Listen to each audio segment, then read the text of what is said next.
Geography लेकर आओगे? रुको जरा, सब्र करो, सियोना मैम ने यार प्रॉमिस किया था, तो प्रॉमिस में मैम पीछे नहीं हटेगी, और तुमको बताया था कमिटमेंट में बेटा आपकी मैम ना बहुत पक्की है, ठीक है?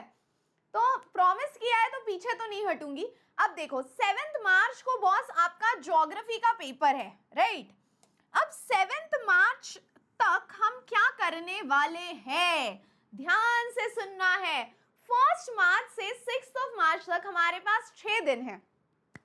अब मैंने पूरा ज्योग्राफी का पेपर्स आपके एनालाइज किए हैं, पूरा स्टडी मटेरियल बना के रखा है, question answers, differences, definition, diagram based question, सब कुछ मैंने सॉर्ट कर लिया है, ठीक है? हर एक चीज जैसे ज्योग्राफी में क्वेश्चन आते हैं मैं आपको यहाँ पे एनालिसिस बताऊंगी, आप शॉक हो जाओगे, ठीक है?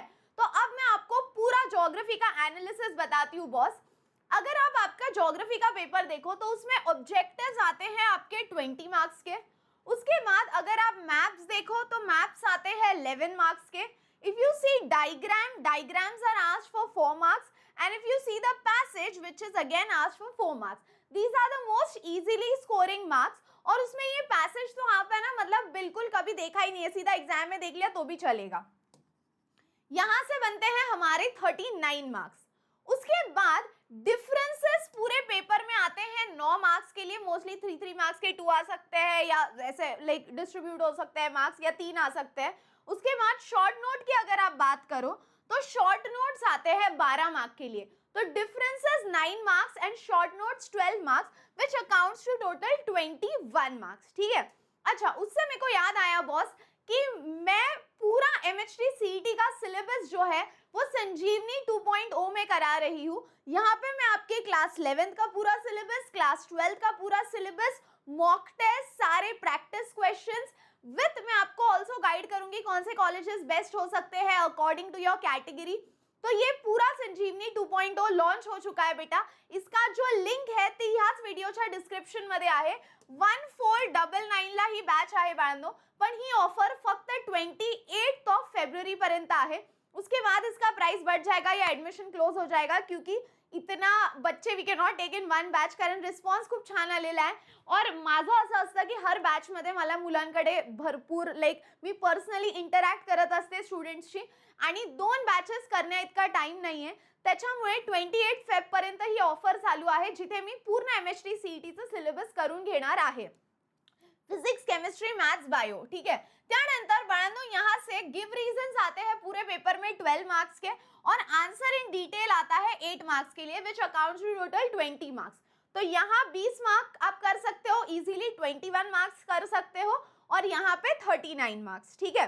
अब मैंने ना इसके लिए आपके लिए एक प्लानर बनाया है कि अगर आप पूरा सिलेबस को ब्रेक डाउन करो तो मान लो कि 8 चैप्टर है। अब ये 8 चैप्टर में पहले 2 चैप्टर है population part 1 and population part 2, ये मैं लेने वाली हूँ 1 मार्च को। फिर मैं ये टॉपिक्स डिटेल में पढ़ाऊंगी, इसके नोट्स भी दूंगी, और इसके एक्सरसाइज क्वेश्चंस और PYQs भी सॉल्व कराऊंगी, population part 1, population part 2 on 1 March. फिर human settlements and land use और प्राइमरी इकोनॉमिक एक्टिविटीज, ये 2 चैप्टर्स होने वाले हैं on 2 March. Then secondary economic activities, tertiary economic activities होने वाला है 3 मार्च को। Region and regional activities, geography, nature and scope, ये होने वाला है 4 मार्च को। तो 4 मार्च तक ये सारा पढ़ा के हो जाएगा। 5 मार्च को मैं लेने वाली हूँ PYQs। 5 मार्च को मैं लेने वाली हूँ पिछले 4 से 5 सालों के PYQs आपसे करा के लूंगी, क्वेश्चन आंसर सारे सॉल्व करके दूंगी। With that my dear students, अभी 7 मार्च को आपका पेपर है, 7 मार्च को आपका पेपर है, ठीक है? अब 6 मार्च को आपके रिस्पॉन्स पे मैं डिसाइड करूंगी कि PYQs का एक और सेशन ले लूं या पूरे सिलेबस की यानी 8 चैप्टर्स की एक महा मैराथन ले लूं। ये मैं डिसाइड करूंगी इन 6 दिनों में आपका रिस्पॉन्स कैसे आता है, उस पर मैं डिसाइड करूंगी, तभी बनता है कि मैं इतनी एनर्जी ज्योग्राफी पे लगाऊं। अदरवाइज अगर मुझे ऐसा लगता है कि नहीं अब बच्चों को एक डायरेक्शन मिल गया है, वो खुद प्रिपेयर कर रहे हैं, तो मैं उतना मेरा टाइम CET पे लगा सकती हूँ। So this I will see on your response कि 6 मार्च को महा मैराथन लेना है या नहीं, और 7 मार्च को तो आपका पेपर है। तो आपको तो पता है सुबह 4 बजे मैं लाइव लेती हूँ, इंग्लिश के टाइम भी मैंने लिया था और केमिस्ट्री के टाइम भी लिया था, दोनों टाइम प्रेडिक्शन किया था कितना पेपर आया था, वहां से 8 में से 2 पोएम बोली थी, वही 2 आएगी, ये भी आपको पता है। केमिस्ट्री का तो आई डोंट थिंक बोलने की जरूरत है। तो ये 4 AM का भी लाइव लेना है या नहीं, ये मैं आपके रिस्पॉन्स पे डिसाइड करूंगी 6 मार्च और 7 मार्च को क्या करना है।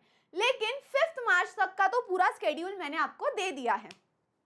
अब आपको क्या करना है, first thing you have to share this video with maximum students, point 1। Point 2, if you want me to take it on 6 March and 7 March also, comment करो, क्योंकि यार व्यूज से तो मेरे को पता नहीं चलता, वो मेरे लिए बस एक नंबर है, मला त्या नंबरशी काही घेणं देणं नाही, पण जो कमेंट होता है वो आप खुद टाइप करते हो और वो कमेंट मैं पढ़ती हूँ, बहुत सारे आपके कमेंट पढ़ती हूँ, तभी पढ़ पढ़ के ज्योग्राफी लेके आई हूँ। तो आपके कमेंट पे डिसाइड करूंगी इन 2 दिनों में क्या करता है, कितने व्यूज आ रहे हैं, वो नंबर से मेरे को कुछ लेना देना ही नहीं है। मेरे को किस चीज से लेना देना है कि कितने बच्चे कमेंट कर रहे हैं, कितने बच्चों को जरूरत है, तो उसके बेसिस पे मैं डिसाइड करूंगी कि महा मैराथन लेना है या नहीं, और 7 मार्च को सुबह 4 का लेक्चर लेना है या नहीं। ठीक है, that will be decided on your response. ठीक है, कोई भी डाउट होगा बाकी आप कमेंट कर सकते हो। And that's all for today my dear students, see you all in next video. तब तक हंसते रहो, खेलते रहो, खुश रहो, be positive and keep smiling guys. Bye bye.